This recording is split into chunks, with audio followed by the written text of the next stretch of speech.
പിതാവിൻ്റെയും പുത്രൻ്റെയും പരിശുദ്ധാത്മാവിൻ്റെയും നാമത്തിൽ ആമേൻ. ഈശോ മിശിഹായ്ക്ക് സ്തുതിയായിരിക്കട്ടെ. സുഖല്ലേ? ദൈവം നിങ്ങളെ അനുഗ്രഹിക്കട്ടെ. നിങ്ങൾക്ക് വേണ്ടി പ്രത്യേകം പ്രാർത്ഥിക്കുന്നു. സന്തോഷത്തോടെ ആയിരിക്കുക. ഈ ദിവസങ്ങളൊക്കെ ദൈവത്തോട് നല്ല ഒരു ഈസ്റ്റർ കഴിഞ്ഞ് ഒരാഴ്ചയാണ്, പുതുഞാറാഴ്ച കഴിഞ്ഞു. ഇന്ന് ചൊവ്വാഴ്ച ദിവസം എത്തി നിൽക്കുമ്പോൾ ദൈവത്തിൻ്റെ കൃപ നിങ്ങളിൽ ധാരാളമായിട്ട്, ഉദ്ധിതനായ കർത്താവിൻ്റെ കൃപ നിങ്ങളിൽ ധാരാളമായിട്ട് നിറയട്ടെ എന്ന് പ്രത്യേകം പ്രാർത്ഥിക്കുന്നു.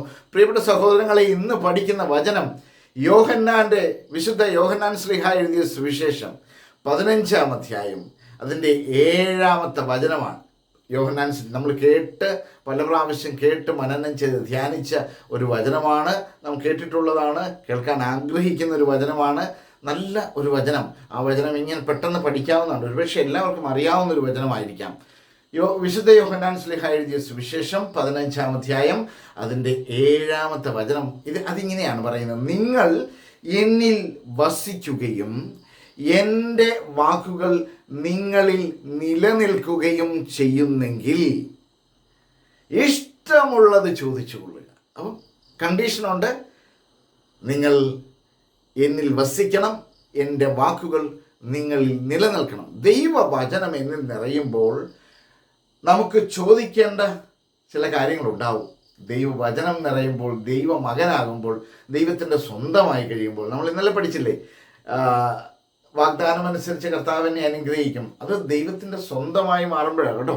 ദൈവത്തിൻ്റെ സ്വന്തമായി മാറണം. അപ്പോൾ ഇന്ന് നാം പഠിക്കുന്നത് ഇങ്ങനെയാണ്: നിങ്ങൾ എന്നിൽ വസിക്കുകയും എൻ്റെ വാക്കുകൾ നിങ്ങളിൽ നിലനിൽക്കുകയും ചെയ്യുന്നെങ്കിൽ ഇഷ്ടമുള്ളത് ചോദിച്ചുകൊള്ളുക, നിങ്ങൾക്ക് ലഭിക്കും.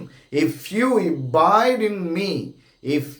abide in me and my words abide in you, ask for whatever you wish and it will be done for you. അതാണ് നാം ചോദിക്കുന്നത്.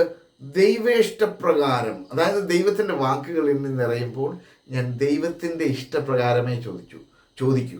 അങ്ങനെ ചോദിക്കുമ്പോൾ ദൈവം ധാരാളമായിട്ട് നമുക്ക് നൽകാൻ. ദൈവം കാരുണ്യവാനാണ്, കരുണാമയനാണ്, നമ്മൾ സ്നേഹനിധിയാണ്.